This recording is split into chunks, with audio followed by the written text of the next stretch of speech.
The Ultimate Mountain Challenge is a gut-wrenching, all-out battle that takes place over 3 days. A 10K Nordic Freestyle cross-country race, ski mountaineering, demanding over 9,000 feet of vertical climb, and the Vail Uphill sprint. The lowest combined time will reap the glory. Brian Smith, a world-renowned extreme specialist, has lofty goals on the men's elite side. This particular one was special, and I'm kind of preparing myself to peak for this particular event.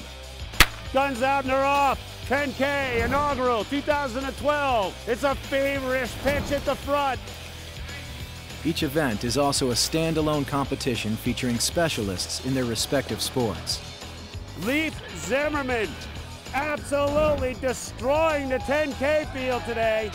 Today's race, I really wasn't expecting to be, in the money, caught up with the lead ladies. So I was going to be the game changer, I think, for this whole event. In the elite class, Rebecca DeSalt, Olympian and 8-time U.S. Nordic ski champion, crosses the line first. But is her lead enough to hold up over the next 2 grueling events?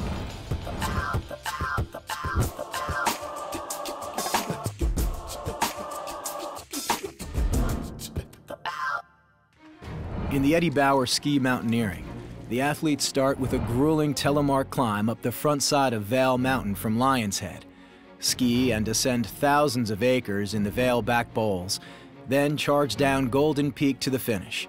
A Herculean task by any measure. It's going to be a race of attrition. It can be intense, with switchbacks and changing your skins and having a pack on your back. The particular skis that we race on are real skinny, so you really need to spend some time training on them and racing on them to get used to them.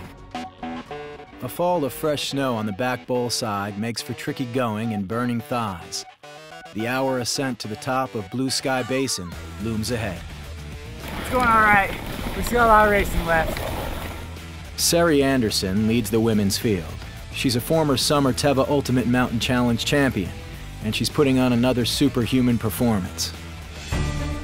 3.5 hours into the race, Brian Smith is the first competitor to leave the back bowls and attack the front of the mountain. Marshall Thompson and Scott Simmons follow close on his tails. This leg is anyone's race. The athletes navigate groomed runs, then the bump run under the Highline chairlift, but still have one last debilitating hike up a section of the Rivabon Express. The last boot pack, Brian Smith was in the lead, Wickenhauser in third, and we were just side by side.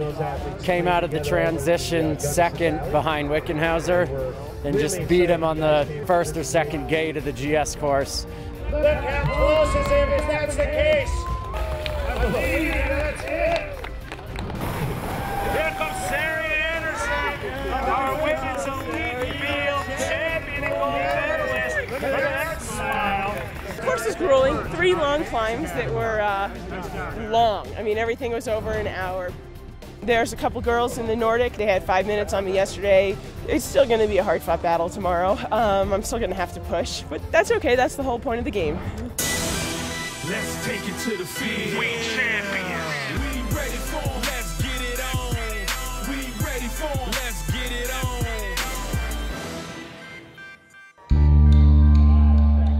Brian Smith finished in 3rd place in ski mountaineering, just 10 seconds behind Marshall Thompson. But he still leads the elite men. He has a 4-minute lead at the start of the Bud Light Vail Uphill. Josiah Middaugh is one of my biggest competitors. I race him all year round, so he's going to be tough to beat, but he's not doing the Ultimate Challenge, so I'm not quite as worried about him. He's sprinting.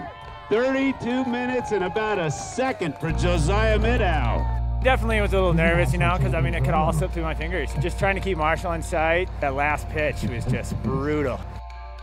After charging uphill for 2,200 vertical feet, Smith takes the overall title. It was the Ultimate Challenge, that's for sure. I had just under 5 minutes on Janelle, and if I had sat back even a little bit, she would have taken it. So I knew I had to stay right on her tails almost the entire way. Janelle Smiley finishes the uphill climb ahead of Sari, but Anderson finishes on top of the podium with another stellar performance. This is a brutal race no matter when we do it. If it's just a one-day race, you're still sprinting uphill for 40 minutes and it hurts. But the allure of the mountains are constantly beckoning.